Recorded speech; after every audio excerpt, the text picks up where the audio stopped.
వేదిక మీద ఉన్న పెద్దలు గౌరవ ముఖ్యమంత్రి శ్రీ నారా చంద్రబాబు నాయుడు గారికి, అదేవిధంగా 53 రోజులు అక్రమ కేసు పెట్టి చంద్రబాబు నాయుడు గారు బంధించినప్పుడు నేను ఢిల్లీకి వెళ్తాం జరిగింది. నాకు అండగా నిలబడి నేనున్నానని ఒక తమ్ముడుగా నాతో నిలబడిన గౌరవనీయులు రామ్మోహన్ నాయుడు గారికి, ఒక యజ్ఞంగా ఆంధ్ర రాష్ట్ర యువతి యువకులకి పెద్ద ఎత్తున 20 లక్షల ఉద్యోగాలు కల్పించాల లక్ష్యంతో నాతో పనిచేస్తున్న గౌరవనీయులు టీజీ భరత్ గారికి, తెలుగులో ఎక్కడున్నా అన్ని రంగాల్లో నంబర్ 1 ఉండాలని గౌరవ ముఖ్యమంత్రి గారు ఇచ్చిన ఆదేశాలు తూచా తప్పకుండా అమలు చేస్తున్న గౌరవనీయులు రవిప్రసాద్ గారికి, his excellency Indian ambassador to Switzerland Mridul Kumar గారికి, ఈ సమావేశానికి విచ్చేసిన మా తెలుగు అక్క చెల్లెలు అన్న తమ్ముళ్ళందరికీ నా హృదయపూర్వక నమస్కారాలు. ఈరోజు నేను చూసా సంక్రాంతి సంబరాలు మీరు ఏర్పాటు చేసుకున్నారు, దాంట్లో మన పిల్లలు పాల్గొనడం కూడా జరిగింది. సముద్రాలు దాటిన మన సాంప్రదాయాలు మీరు మర్చిపోలేదు. తెలుగుతనాన్ని తెలుగు సాంప్రదాయాల్ని కాపాడిన ఇక్కడున్న తెలుగు వాళ్ళందరికీ నా హృదయపూర్వక నమస్కారాలు. జ్యూరిక్లను ఎప్పుడు చూస్తా తెలుగు వాళ్ళు జోష్ ఎదురుపోతుంది. జర్మనీ నుంచి వచ్చిన వారు ఉన్నారు, డెన్మార్క్ నుంచి వచ్చిన వారు ఉన్నారు, స్విట్జర్లాండ్ లో కూడా ఉన్నారు. సుమారుగా 20 దేశాల నుంచి ఈరోజు గౌరవ ముఖ్యమంత్రి శ్రీ నారా చంద్రబాబు నాయుడు గారు కలిసేదానికి మీరందరూ పెద్ద ఎత్తున ఈ కార్యక్రమాల్లో పాల్గొనడం జరిగింది. గౌరవ ముఖ్యమంత్రి గారు మా అందరికి ఒక విషయం చెప్పారు. మేము రాష్ట్రంలో ఎక్కడికి వెళ్ళినా, నేను దేశంలో ఎక్కడికి వెళ్ళినా, ప్రపంచంలో ఒక ప్రభుత్వ కార్యక్రమాలకు వెళ్తే తప్పనిసరిగా మొదటిగా తెలుగు వాళ్ళని కలవాలి, వాళ్ళతో సమావేశం ఏర్పాటు చేసుకున్న తర్వాతనే మీరు ఏ కార్యక్రమాలలో పాల్గొనాలని ఆయన గతంలోనే చెప్పారు. మాతో చేపిస్తే కాకుండా ఒక ఆదర్శంగా నిలబడి అధికారంలోకి వచ్చిన తర్వాత వరల్డ్ ఎకనామిక్ ఫోరంలో 2సారి పాల్గొనేదానికి వచ్చినప్పుడు జ్యూరిక్ లో ఉన్న తెలుగు వాళ్ళందరినీ కలిసేదానికి గౌరవ ముఖ్యమంత్రి గారు ఈ సమావేశం ఏర్పాటు చేస్తాం జరిగింది. వాస్తవంగా చెప్పాలంటే ఈ సమావేశం ప్రజా ప్రభుత్వానికి ఒక అదృష్టం లాంటిది. ఎందుకంటే కరెక్ట్ గా సంవత్సరం క్రితం ఇలాంటి సమావేశం ఏర్పాటు చేసుకున్నాం. ఇప్పుడే రాము చెప్పినట్లు మనకు తెలీదు పెట్టుబడులు వస్తాయా, ఎలాంటి పరిస్థితులు ఉంటామని.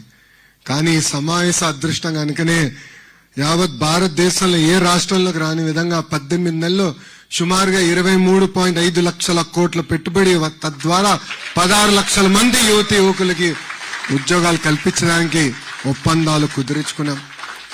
పెద్దలు చెప్పినట్లు భారతదేశంలో 100 రూపాయలు పెట్టుబడి వస్తే దాంట్లో 25.3 రూపాయలు ఈరోజు ఆంధ్ర రాష్ట్రానికి వస్తుందంటే నంబర్ 1 లో ఉన్నామంటే దానికి కారణం మన గౌరవ ముఖ్యమంత్రి శ్రీ నారా చంద్రబాబు నాయుడు గారు. తెలుగువారి ఆత్మగౌరవం కాపాడింది ఒక వ్యక్తి. మీసం తిప్పి తెలుగువాడి సత్తా ఏంటో ఢిల్లీకి చూపించిన ఒక వ్యక్తి. తెలుగువాడి పౌరుషం ఏంటో ఢిల్లీకి చూపించిన వ్యక్తి. ఆయన పేరు చెప్తే ఢిల్లీ దడదల్లాడిన రోజులు. ఆ 3 అక్షరాల పేరు ఎన్టీఆర్.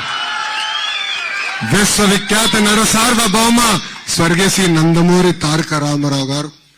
ఆయన తెలుగుదేశం పార్టీ స్థాపించారు కనుకనే తెలుగు జాతికి గుర్తింపు వచ్చింది. గతంలో మనందరినీ మెద్రాసీలు అనేవారు. ఆ చరిత్ర తిరిగి రాసిన వ్యక్తి అన్న ఎన్టీఆర్.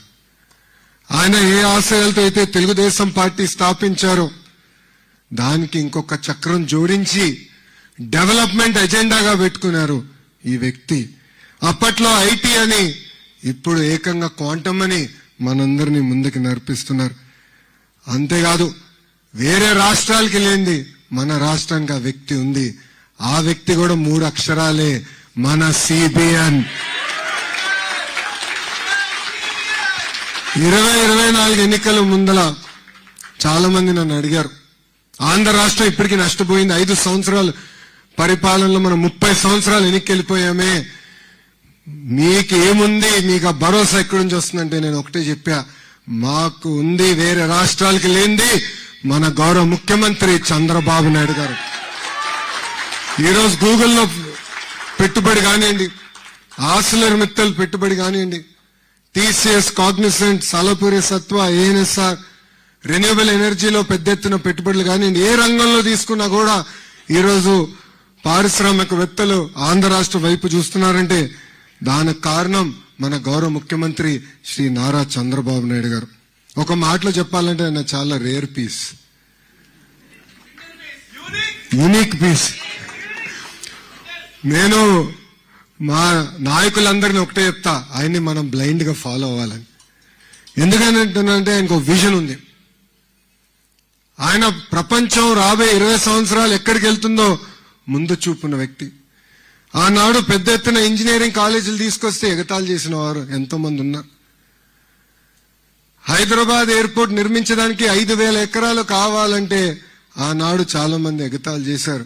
ఈ రోజు చూడండి హైదరాబాద్ ఎయిర్పోర్ట్ ఏ స్థాయికి వెళ్ళిందో. ఇంతేకాదు, ఎర్ర బస్సు రాని ఊరికి ఎయిర్పోర్ట్ అవసరమా అని గతంలో ఎగతాళి చేసిన వారిని చూసాం. ఈ రోజు అక్కడనే భోగాపురం ఏర్పాటు నిర్మించిన గొప్ప వ్యక్తి చంద్రబాబు నాయుడు గారు. 1995-96లో ఆయన ఐటీ అంటే ఆనాటి ప్రతిపక్షంలో ఉన్న వారు కంప్యూటర్ అన్నం పెడుతుందా అని అడిగిన వారు ఈ రోజు అదే కంప్యూటర్ మనందరికి అన్నం పెడుతుంది. ఆయన విజన్ తోనే మన రాము చెప్పినట్లు ఈరోజు మనందరం ఈ స్థాయికి వస్తాం జరిగింది. ఏ దేశానికి వెళ్ళినా తెలుగు వాళ్ళు ఉన్నారంటే దాని వెనకాల కారణకుడు గౌరవ ముఖ్యమంత్రి శ్రీ నారా చంద్రబాబు నాయుడు గారు. ఒక పక్కన ఆయన, ఇంకో పక్కన ఆంధ్ర రాష్ట్రంలో ఇంకొక టీం ఉందండి, అది టీం 11. అర్థమైందా రాజా?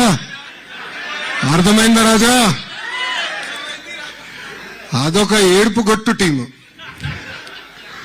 వాళ్ళకి ఏడుస్తోంది తప్ప ఇంకేది తెలియదు. పెట్టుబడులు మేము తీసుకొస్తామంటే ఏడుస్తారు. సింగపూర్కి వెళ్ళి పెద్ద ఎత్తున మేము అక్కడున్న మంత్రుల్ని, పారిశ్రామికవేత్తలు కలిస్తే ఆంధ్ర రాష్ట్రానికి రావద్దని ఆ ఏడుపు గొట్టు టీము ఈమెయిల్ పెట్టే పరిస్థితి. ఇంతేకాదు, కొన్ని కంపెనీలు కలిస్తే వాళ్ళు కూడా ఈమెయిల్ పెడుతున్నారు ఆంధ్ర రాష్ట్రానికి రావద్దని. కానీ గౌరవ ముఖ్యమంత్రి చంద్రబాబు నాయుడు గారిని చూసి ఆ కంపెనీలు వస్తే మటు క్రెడిట్ తీసుకోవాలనుకుంటున్నారు. క్రెడిట్ చోరీ అంటారు. ఈ టీం 11 మోహన్ చూసి ఎవరైనా వస్తారా ఆంధ్ర రాష్ట్రానికి? వాళ్ళకి క్రెడిట్ ఇవ్వాలండి. కోడి కత్తికి క్రెడిట్ ఇవ్వాలి. బాబాయిని లేపేసిన క్రెడిట్ ఇవ్వాలి.